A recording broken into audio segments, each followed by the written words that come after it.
अस्सलामुअलैकुम दोस्तों, अनोखी कंटेंट 7 के चैनल में मैं आप सब दोस्तों को वेलकम करता हूँ।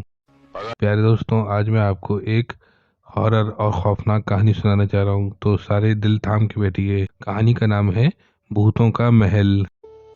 कपूरथला बर्र-ए-सगीर की तकसीम से पहले हिंदुस्तान की एक अच्छी रियासत थी। पागल है किया शहर कपूरथला आलीशान इमारतों के बाइस बहुत मशहूर था।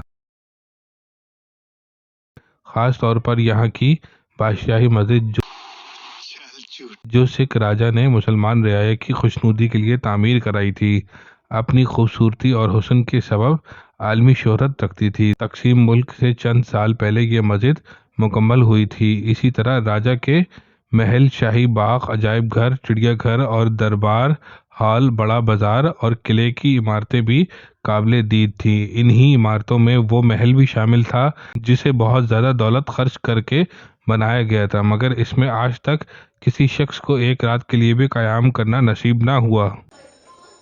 ठीक से मुर्गा बन, न तो मैम को बोलूँगा।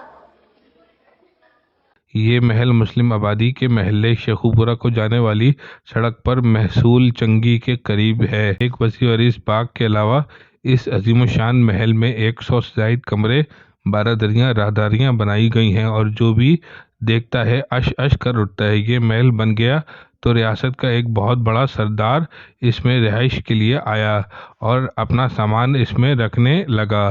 सामान बहुत ज़्यादा था। सारा दिन मजदूर सामान ला लाकर महल में रखते रहे और जब शाम हुई तो उन्होंने काम बंद कर दिया। चंद पहरेदारों और घुड़सवारों के सिवा रात को वहां कोई आदमी ना था। अगले रोज सुबह सवेरे इन चौकीदारों ने देखा कि सारा सामान बाहर बरामदे और सहन में बिखरा पड़ा है। इनकी समझ में ना आया, रात ही रात में किसी शख्स ने इतना वजनी सामान उठा उठाकर बाहर रख दिया। हैरत की बात यह थी कि सामान की नकलो हरकत से कोई भी आवाज़ पैदा न हुई। बहरहाल ये सामान दोबारा कमरे में पहुंचा दिया गया, मगर अगले रोज सुबह फिर यही तमाशा दिखाई दिया। सारा दिन सामान सहन और बागीचे में फैला हुआ था। अब शहर में धूम मच गई। हर शख्स की जबान पर इसी का जिक्र था। लोगों ने कहना शुरू कर दिया कि इस महल पर जिन्नात का कब्जा हो गया और ये शरारत इन्हीं की है। लेकिन सिख सरदार ने इन बातों पर यकीन न किया और हुक्म दिया कि रात के वक्त 10-12 आदमी इस महल में सामान के पास सोएंगे ताकि पता चले कि सामान बाहर कौन निकालता है। अव्वल तो वहां सोने के लिए कोई आमादा ना होता, मगर सरदार के खौफ से चंद आदमी रजामंद हुए और अपनी अपनी चारपाई लेकर महल में पहुंच गए। सुबह जब इनकी आंख खुली तो ना सिर्फ सामान बाहर पड़ा था, बल्कि इन सब की चारपाइयाँ भी सहन में पहुंच गई थीं।